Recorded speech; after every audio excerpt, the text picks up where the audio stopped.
Okay, here we go. Hi, everyone. I am Katie Sanford, and I am here with Marsi Hubbard with Brite Beauty. They are a mobile glam team and just make you look beautiful and feel beautiful and all the things. So I'm going to let Marsi tell us about that. Hi, Marsi. Hello, hello. Can you hear me okay? Yes. Okay, perfect. Well, thanks for having me. I'm so excited to join you today. Katie's amazing and what she's built. And the Diamond League, we all miss getting together for those sessions. So cannot wait till we start meeting in person again for those. Yes, so good. I have my glasses on because I think it's so important to be able to see the world through rose-colored glasses, especially when you're an entrepreneur, because there's so many ups and downs, and it really is so important to keep a positive mindset. Somebody is at our door. Hey, Allie, I'm doing a live. Can you grab the door? Your house sounds Day like in the life. mine. I'm surprised I don't hear kids screaming in the background. Right. Oh, it's Amazon. We got us some Amazon. Thank you, sir. Appreciate it. Okay, we're good to go. Amazon in motion. So yes, I'm at the Brite House right now. So Brite Beauty is an on location, on demand hair and makeup company here in the Dallas Fort Worth area. We do lots of bridal and then glam as well. So most of our appointments are out in the community. We come to you. That's the beauty of what we do. But we also have our space here. We do a lot of bridal trials here, and then people that live nearby the studio like to zip in and come in here. So that's where we are with that. I love it. And I've actually had their team come when we did our company photo shoots, and they made us all look beautiful and amazing. And it was a great experience. So I have used y'all personally and love it. And they've come and done touch-ups for headshots at our women's groups and all that. So that is really, really cool to be able to have a team come just give you the glam and the frou-frou wherever you're at. So I think it is an amazing concept. And so Marsi, tell us a little bit about like what led you to start that. How did you get there? Yeah, so I worked behind the chair doing hair for years and years back in Lubbock. That's where I'm from. And then when we moved out here, my husband and I moved out to this area.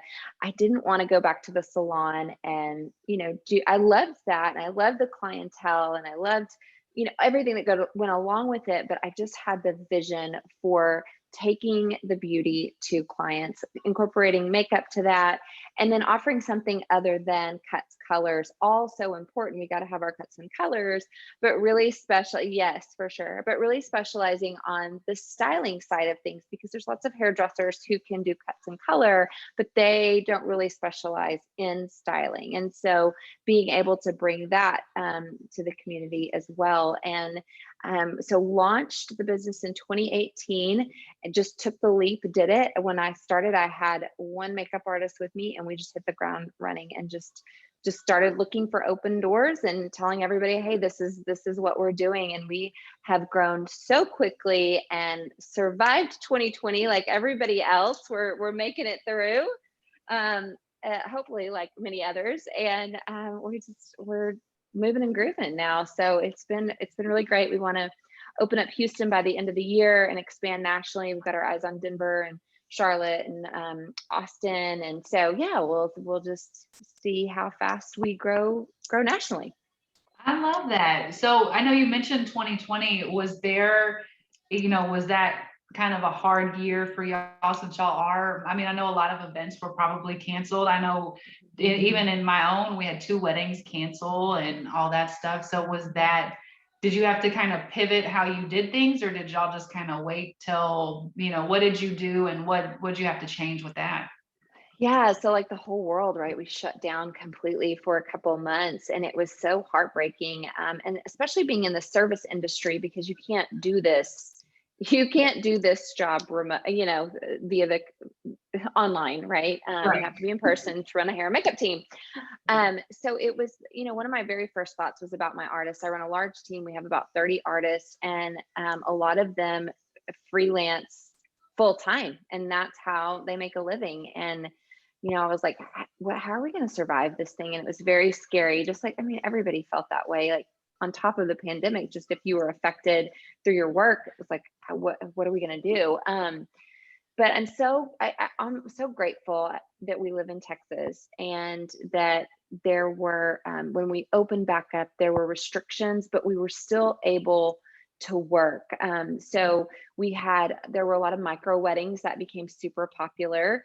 Our heart went out to our brides. We had brides have to reschedule their wedding some of them 4 times now, which is not ideal. As little girls, you just plan your wedding your whole life. So to have a pandemic right in the middle of that is no fun.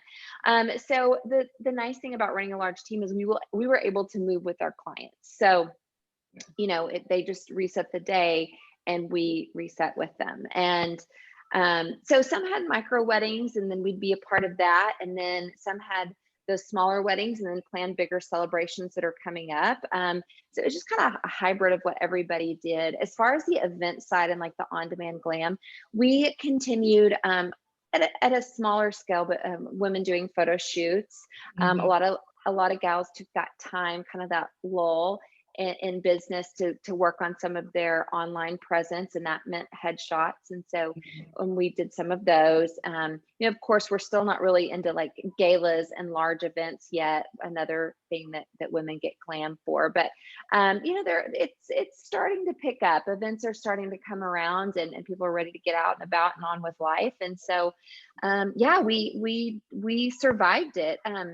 One thing that did come out of it, what I thought was really innovative and great, and we want to continue doing this, but now we've just gotten so busy. It's like, oh wait, what about this one idea? But we did virtual hair and makeup lessons, and that super fun, right? So like we offer lessons, in-person lessons, but this was a way, and a lower price point too, to have an appointment to like, hey, teach me how to do my makeup, and it's personalized to you or your hair.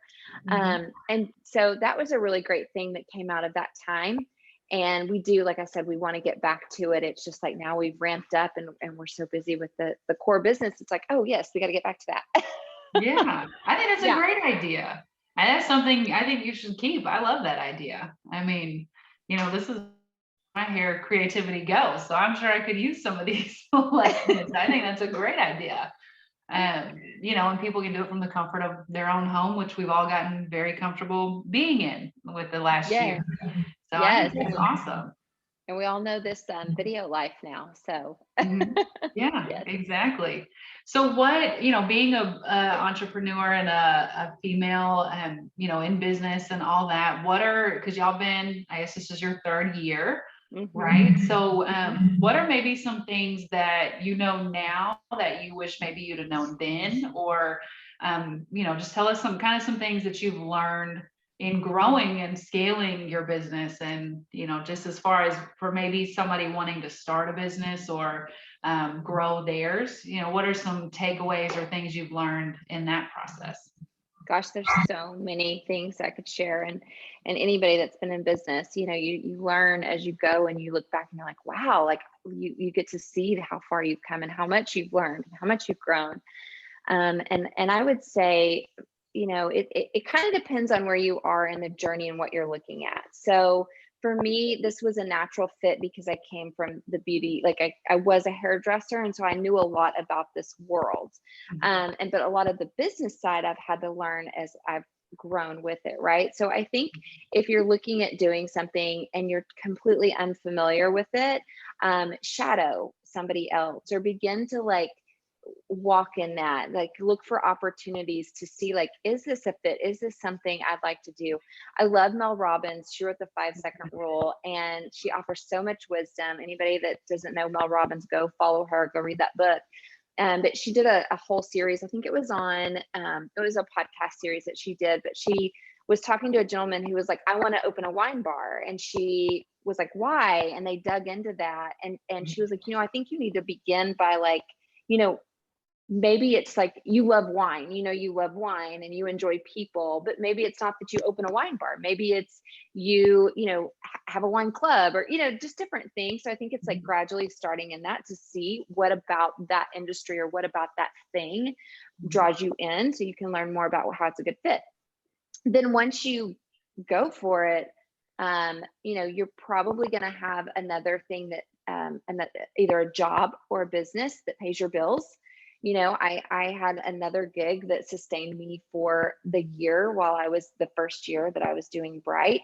So I think that's important too. But then I also think you have to have a clear vision of where you're going, and you have to be all in. So it was like, for me, the minute I started on Brite, it was like end all be all. Like there was no other option. And so I just ran as hard as fast as I could, and found really great, talented people to bring into the team. So that's the thing. Somebody years ago told me, commit to the commitment, and that's always been that's really stuck with me. And so, there's something, when you're looking, that's okay. But then once you find your thing, it's like, go all in, commit to the commitment, no matter what. It's like the whole analogy about like the explorer who burned the ships when he got on land. He was like, there is no retreat option. We either conquer or we die.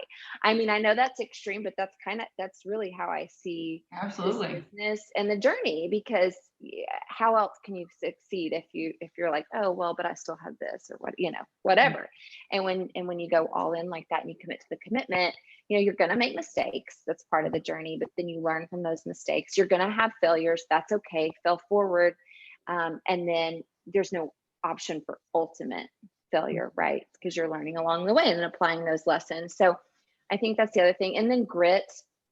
I mean, grit, like develop a tough skin and play the long game, but it's day by day, right? So you have your big picture vision that you're working towards, but you can't just stay there, or you'll make yourself crazy.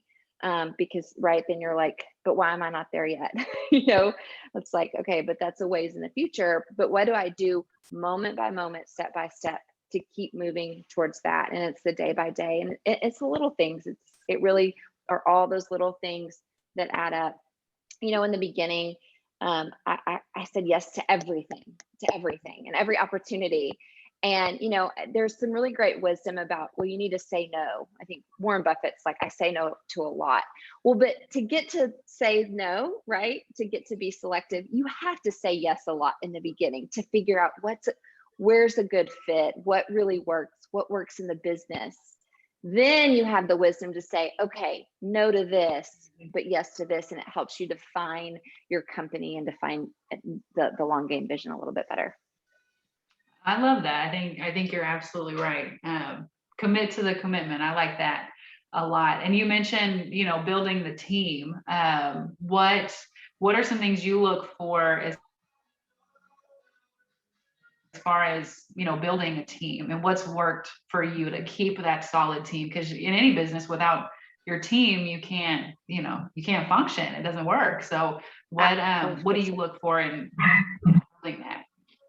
Yes. So we have our values and principles written down. And the first one is customers first. I mean, if you're in a service-based business, it's got to be customers first. Absolutely. And then serving with happy heart and happy hands, meaning always having a good attitude when you show up, and checking. Everybody has their own baggage, right? But check it. Like, don't bring that with you to an appointment. Don't bring that with you into the day. Really, come with a servant heart. And then excellence always. Like, if we're not all working to be our best, then what are we doing, right? It's not worth doing if it's not worth doing well. So Absolutely. that doesn't mean perfect, right? Because in order to learn to do it better, you're going to make mistakes. And so it's when you make the mistake, do you take ownership and responsibility of the mistake, and then go, okay, how do we do this better? And how do I grow and have that growth mindset? So that's part of also being on our team. And for the artist, I audition every artist that comes on board, because there is a level of excellence that they have to be at. And then also their attitude. Like, I want to know their attitude when they come on board, because you might be the world's best makeup artist, but if you have a really bad attitude, or it's about me attitude, I'm the show attitude, then you're not a good fit for Brite Beauty, because we are about team. We are about helping one another out. And we're also about bringing inner beauty out. And that is individualized for each client. So it's not like we have a stamped look that's like, this is our look. I mean, we are kind of known for our like natural glam look, but we can do it all because we're there to serve the client, not some subscribed look that we have. I love that. I think those are all such good points in building a team, growing your business, having the grit, having the mindset, the growth. I love all of that. I think those are all such good takeaways. So just a little bit about, I know we kind of talked about it at the beginning, but Brite Beauty, and do y'all kind of specialize in weddings or any event, and how big, how small, like if somebody's interested in your services? Yeah, so it's cutting out. Glam Can one you hear me? person, or is it There we go. Okay, cut out for a second. Yes, because we have such a large team, we can accommodate a large party. So we do specialize in bridal. I'd say right now, probably 85%, maybe even higher, is bridal. Once once we're like fully open, our on demand is picking up very quickly, and I know we'll do more and more of that. And then as far as like, so yes, we can serve one person to multiple people, and then we even do like corporate pop-up events. And that we've even started doing some of those again. So you can hire in a couple of gals to come in and do like eye dustings or lip touch-ups or hair refreshes, and we do that sort of thing. But I would say that like a large part of our business is bridal, and then secondary would be the on-demand clients that are looking for glam before a birthday or a party or a dinner out or whatever it may be. I love that. I think it's such a great concept, and I think the sky is for y'all. I cannot wait to hear about Denver and Houston and how y'all are just taking over everywhere. I love that. So Marsi, if anybody has more questions for you or wants to schedule appointments for themselves or a party or something, how can they get a hold of y'all? Yeah, absolutely. Well, follow us on Instagram. We're Brite.beauty. We're also on Facebook. And then our website is britebeauty.com, and it's Brite. I think I have my shirt on from earlier.